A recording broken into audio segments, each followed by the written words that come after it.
All right, so chapter 5, exercises. So in chapter 5, you learned about the first and second conjugations and their future imperfect tenses and making those up with verbs, and also adjectives and ER, and how to use them in other cases and genders. So let's get into it.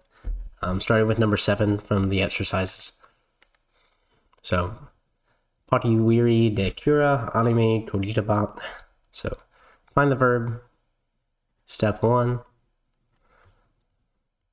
Find some nouns.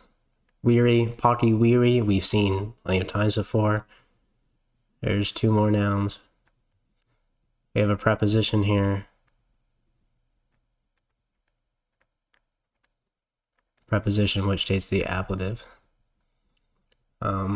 We also have an adjective. All right, and that's it. I'll leave the preposition open at this point in time. So, well, yeah, I'll close it.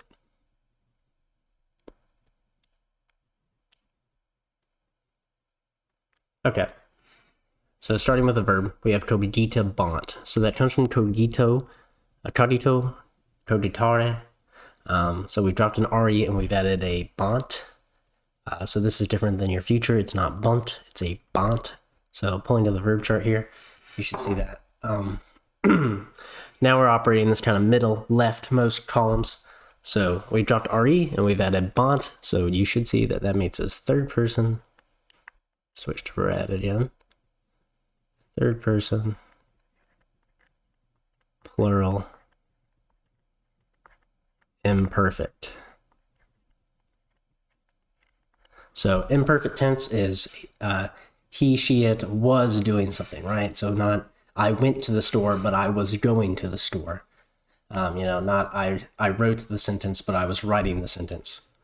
So that's how you translate imperfect. And like it says, was, were. That's the key word there. So now that we know that our subject of the sentence is plural, let's go back and see if we can find that noun. So the first noun in the sentence is weary, is poti weary. We've seen this a lot of times, but sure looks like noun adjective agreements happening there. For weary, it comes from weir, weary. On our declension chart, we're operating in the second declension here because we're masculine. And so if it's weary, that could be nominative plural or to be genitive singular. We're at the front of the sentence,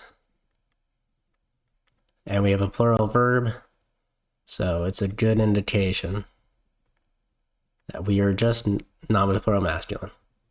And the same thing likewise with poti. Now, a gender number case agreement. So we're talking about few men or a few men. They were codita, they were coditaring, they were thinking, they were planning. So we can actually start that out. So, well, let's keep going. With kura, that means like a care or a cure or concern. That's kura kurai, first declension. So if we're looking for a with a macron, that puts us ablative singular. There's no other option there. And guess what? That's what our preposition takes. So we are checking out. Lastly, we have animi, comes from animus, animi. So we're in the second declension, masculine. The I with a macron on it, again, like we saw weary, it could be a nominative plural, or it could be genitive singular. But we're not near the beginning of the sentence, and we're kind of off of another noun here. So I think it's a good indication that we're going to be genitive singular. And we'll see if that checks out when we translate it.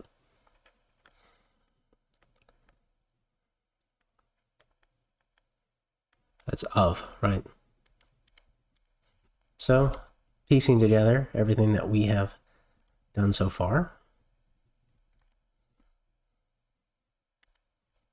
So we have few men, right? That is, they are our subject. Poti weary.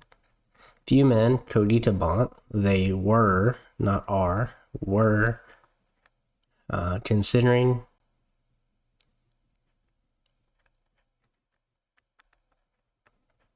I'm going to say thinking de. They were thinking de cura animi. They were thinking preposition about. And then now we get over to the cura animi part. So we have the ablative, so it's probably best to go ahead and take the object of this preposition here. That way we don't have to. I think it's the most logical step. So thinking about the care, the treatment, maybe the care of what? The care of a patient, the care of what? The care of their mind or their soul. I'm gonna imply a there. And how about spirit? So just self-care, right? If you've been really regarded about their, mental health, their well-being, is kind of what it's getting to. Okay. So, moving on to number 3 here. A little longer sentence. I'm actually going to zoom out for you.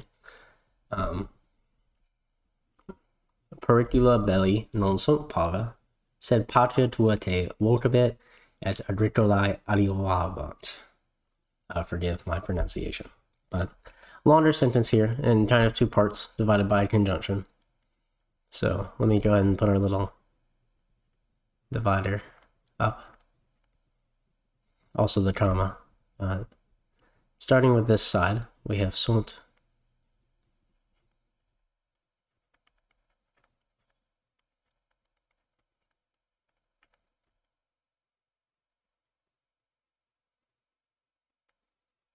All right. So we have 2 nouns. Sunt is a verb and an adjective. The noun being the negative, the adverb onto sunt. So sunt, form of sum, right? So sum is s is sunt. So sunt is our 3rd person plural present. So they are, right? Whatever they is, the group are. So let's find out what they is. So we have pericula, that's our first, so that'll be first instinct, what we expect nominative. So it comes from periculum, periculi, neuter in your declension chart, 2nd declension neuter. So this could be one of 2. Could be either. However, since we're looking for a plural subject, and it's at the start of the sentence, and we don't have a transitive verb, we just have a linking verb, nominative is a very good choice here. We have a lot of things working for us. The last one is belly, so it comes from bellum, belly. So similar to the weary above, we could either be nominative plural, or we could be genitive singular. And since we are not first position, I think genitive singular is the best. But if we need to change that, when we go to translate, if it doesn't work, then we'll see. It's neuter. And the last one is parva. So it comes in parvus. I'm just going to say the V. Parvus So that is small, right? Made with the A ending here. That means that we're looking for A with A matron. That means that is going to be a nominative 1. It could either be nominative singular, feminine, or it could be nominative plural, or nominative plural, or accusative plural, neuter.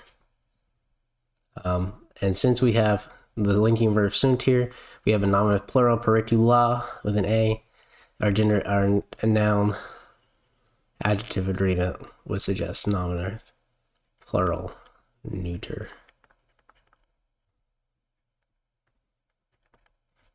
So we can translate this first half here. So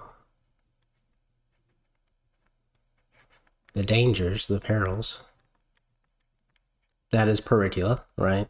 Our subject. How do we translate genitive?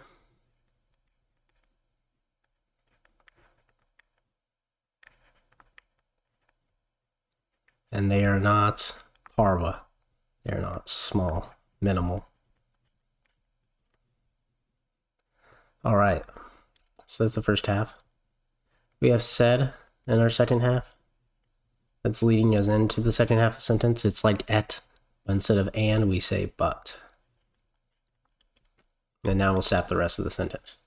So following to the end, where we logically think our verb is, it is still there. But we actually have two. So this sentence is more of a three-parter. Well, yeah, it's more of a three-parter than a two-parter, divided by another conjunction. But we'll do this part all at one time. In terms of nouns, those, we have one pronoun and one adjective here, even though they are similar, tua, and te. So let's start with the left half here, this middle part.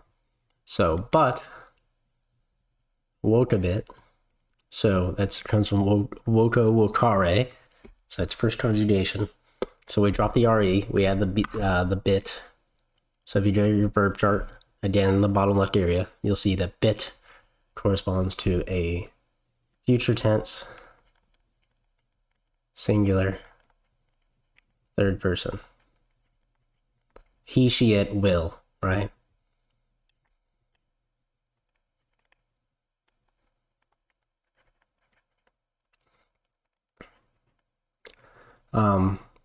So who is our subject in this part of the sentence? Well, we have patria up here. It comes from patria, patriae. First declension, so it's just a nominative singular, right? Its nominative singular form is patria without the macron. So now we know that our subject is the nation, the country, patria.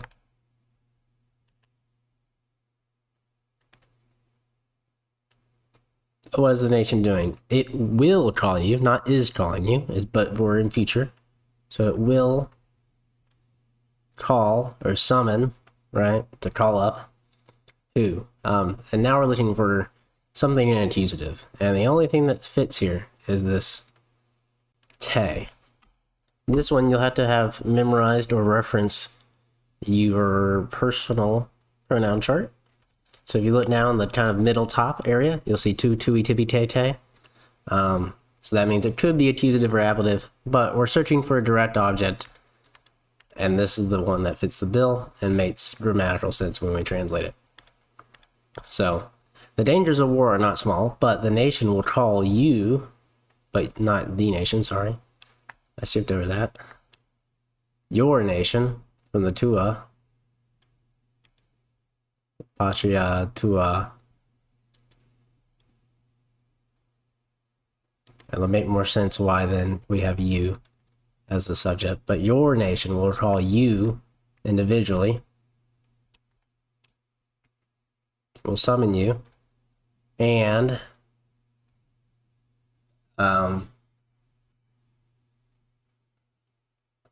they will add a you a bont, right?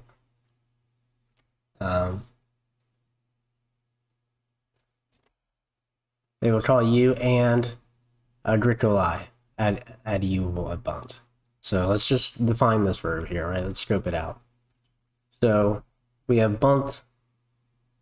That's an nt, so we know it's plural. We know it's future, and we know it's third person. So they will adjuvo. Adjuvo meaning to sustain or to aid, right? Yeah. So who, we switched over here naturally, right? We were singular subject before, and now we're plural subject now. So we need a new subject to supply. And so that's where we come in with agricolae. So agricolae comes from agricola, I. So it could be nominative plural, or it could be dative or genitive singular. But since we're searching for a new subject here that matches our verb, we are now talking about the farmers. So just farmers or the farmers. And what are they doing? They will actually, not they are doing anything, will aid or help out.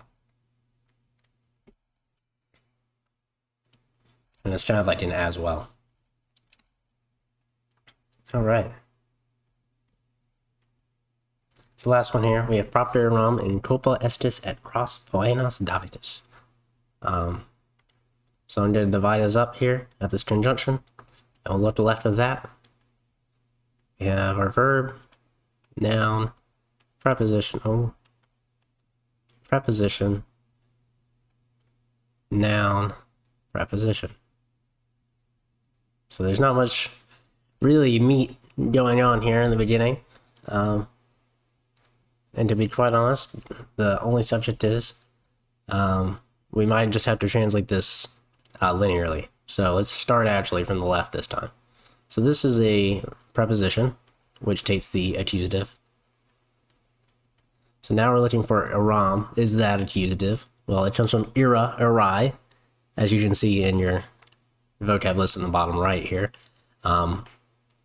meaning anger or rage. So from your declension chart, the only thing that ends in am in the first declension is accusative singular. So that is the object of the preposition. So because of propter, anger, wrath, because of anger, and now we have in culpa, right? That's the next part of the sentence. So, well, let's go with the estis, actually. Because of anger, what? Estis. So, estis comes from a form of sum, so we've sum es est, sumus estis sunt. So, estis is the second person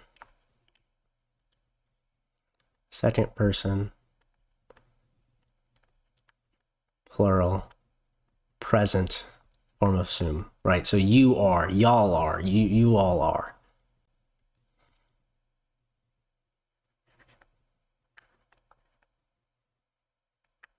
You all, what?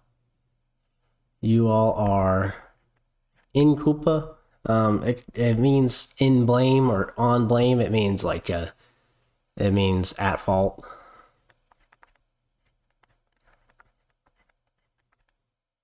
I'm not sure they supply that in your chapter or not, but that's what it means.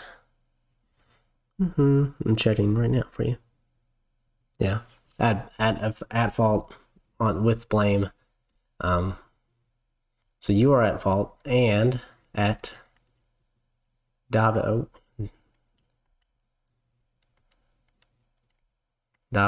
is our verb.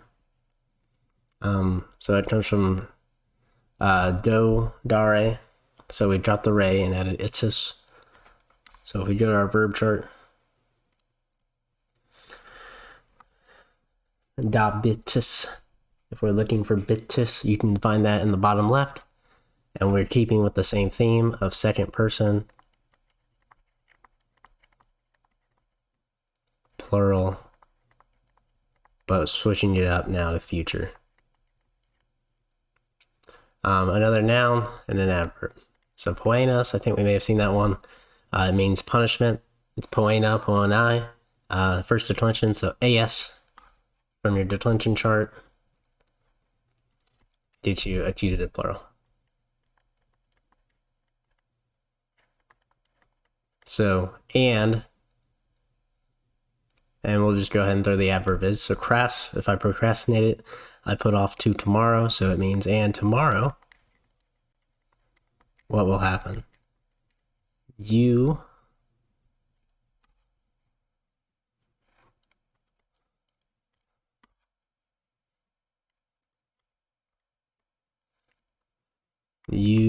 all will, not are, will give. And if you remember earlier, the idiom for poenas davitus, or the do form, is to pay a price. So pay the punishments. pay the price. Pay the punishment. All right, and that's chapter 3 exercises.